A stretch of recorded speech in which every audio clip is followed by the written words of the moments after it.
Welcome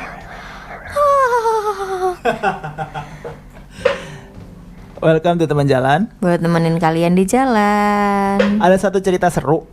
Kalian dengar baik-baik ya. Aku main petak umpet dengan anak dan nemuin sesuatu yang menyeramkan. Jangan lupa harus diganti bahasanya, kan ini masih. Selama karantina, aku dan anakku yang masih 4 tahun sering main petak umpet. Tapi petak umpetnya punya aturan baru. 1, cuman aku doang yang sembunyi, anakku gak mau sembunyi. 2, aku harus teriak yuhu tiap beberapa menit. Kalau enggak, dia gak bakal bisa nemuin aku. Kalau dia udah makin dekat, aku akan sengaja ngeluarin tangan atau kaki dari tempat sembunyi. Lalu dia akan teriak, kakimu kelihatan. Hahaha. Anakku berusia 4 tahun. Masih bego ya, jangan protes. Aku gak punya uang untuk beliin dia mainan yang banyak. Kami baru aja pindah ke rumah ini beberapa minggu yang lalu. Harga sewanya hampir ngabisin semua gajiku. Semua perabotannya aku dapat dari free cycle, gratis. Kami sering makan dengan Indomie dan nasi. Dan aku masih pakai mobil yang udah 20 tahun. Ngumpet lagi, kata Benjamin menarik tanganku. Ngumpet lagi. Tapi ini udah waktunya tidur. Ayo dong. Oke, tapi cuma sekali ya. Sana ngitung di dapur. Dia berlari secepat mungkin.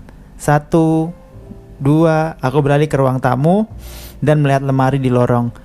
Sempurna. Aku buka pintunya dan nunduk masuk ke dalam. Tempatnya sempit. Semua jaket bulu yang bulunya kasar nempel di badanku. Tempat ngumpet yang keren banget. Karena semakin bagus tempat ngumpetnya, makin banyak waktu untuk sendirian. Aku ngeluarin HP-ku dan mulai baca Reddit. Terus langkah kakinya kedengeran di sekitar ruang makan. Aku tunggu sebentar. Waktu dia gak kerasa mendekat, aku buka pintu lemari dan teriak, yuhu. Langkah kakinya makin keras. Aku mendengar tawanya saat dia berjalan ke arahku. Lalu dia menaiki tangga. Aduh, bego banget sih. Aku membuka pintu lebih besar dan melihat kakinya sudah tidak terlihat di lantai bawah. Lalu aku mengangkat bahu. Ada lebih banyak waktu untukku. Aku kembali duduk dan buka Reddit. Mama, terdengar dia tertawa di lantai atas. Mama, kamu di mana? Aku tersenyum. Jangan-jangan petak umpet ini ditemukan oleh ibu-ibu. Permainan ini bikin kamu memiliki beberapa menit menyenangkan tanpa anakmu dan gak membuat gaduh, namun juga menghiburnya. Benar-benar. Yuhu. Aku terdiam, semua badanku terdiam. Tapi aku mendengar dengan jelas, sangat-sangat jelas ada suara lembut jelas memanggil dari lantai atas. Tapi di rumah ini cuma ada Benjamin dan aku. Ya Tuhan, ada seseorang di rumah. Dan Benjamin, aku keluar dari lemari. Benjamin, kamu di mana? Aku dengar suara kaki Benjamin berlari di atas. Suara tawanya mengikutiku. Aku gak bisa gerak, gak bisa bernapas. Benjamin, teriakku. Benjamin masih ketawa dan ngomong, kakimu kelihatan. Gak! Aku lari naik tangga. Teriak manggil dia. Aku masuk ke kamarnya tapi dia gak ada di sana. Cuma ada tempat tidur kosong, selimut yang kusut, dan bintang-bintang yang terasa menatapku. Aku kembali berlari ke lorong dan berputar-putar. Benjamin! Tapi aku udah gak dengar suara kaki atau ketawa. Rumah benar-benar hening sekarang. Sunyi, kayak kuburan. Aku lari ke kamar tamu. Kosong, lari ke lemari. Aku buka, lihat dari atas ke bawah gak ada apa-apa. Kembali lagi ke lorong. Aku kembali ke kamarku. Satu-satunya kamar yang belum aku lihat. Aku berlari masuk ke dalam, nyalakan lampu. Kosong. Tumpukan cucian kotor di kursi gak kesentuh. Lemari pakaian kebuka. Cuma bajuku yang ada di dalam. Bantal bertumpukan satu sama lain. Aku sedih, panik, bingung. Lari ke sisi lain tempat tidur, kosong juga. Aku jongkok, lihat ke bawah kasur, kosong. Mama, mama. Aku merasa lega terdengar suara itu. Pintu kamar mandi terbuka dikit. Dan satu matanya mengintip ke arahku, melebar dan ketakutan. Aku berlari, aku peluk dia. Dan aku gendong keluar dari kamar mandi. Matanya masih trauma dan gak fokus ke arahku, tetapi fokus pada sesuatu di bahuku. Aku muter-muter, butuh beberapa saat untuk melihatnya. Tapi akhirnya aku melihatnya. Aku melihat ke lemari, terdiam, jantungku berdebar, kencang sampai kedengaran di telinga. Di bawah gelap, di dalam lemari, di bawah baju dan jaket, ada 2 kaki. Pada kondisi kayak gini, otak gak bisa benar-benar mikir, lemot. Instinglah yang bergerak. Hal yang paling benar sebenarnya ngunci diri di kamar mandi dan manjat keluar jendela. Tapi aku malah lari ke lorong secepat mungkin.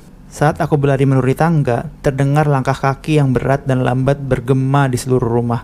Aku masih bisa mendengar kencang di otakku, bahkan ketika aku lari ke rumah tetangga minta tolong. Polisi datang, mereka menggeledah rumah, tapi nggak menemukan apa-apa. Tidak ada tanda-tanda bekas memasuki rumah secara paksa. Jadi, mereka berjanji akan berpatroli di jalanan rumahku selama beberapa hari ke depan.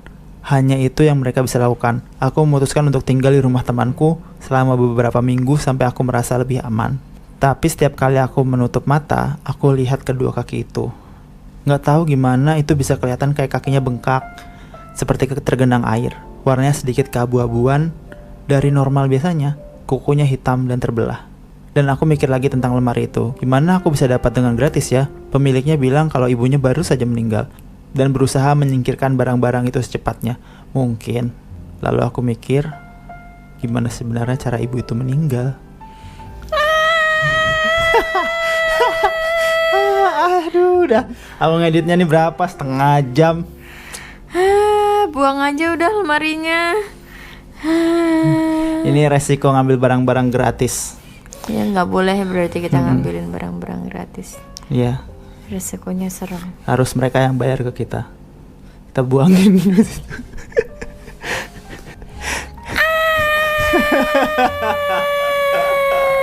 Aduh, seneng banget ada cerita kayak gini. Cerita hantu. Bagus Jim, aku suka banget orang-orang yang punya bakat nulis bikin cerita sok-sokan hantu gini padahal seru. Jadi pengen nonton KKN Desa Penari. Gak mau nonton itu Jim. Takut sama orang alay. Ntar kalau udah agak sepi aja. Kalau udah masuk hari sekolah. Udah segitu aja hari ini, ketemu lagi besok. Bye.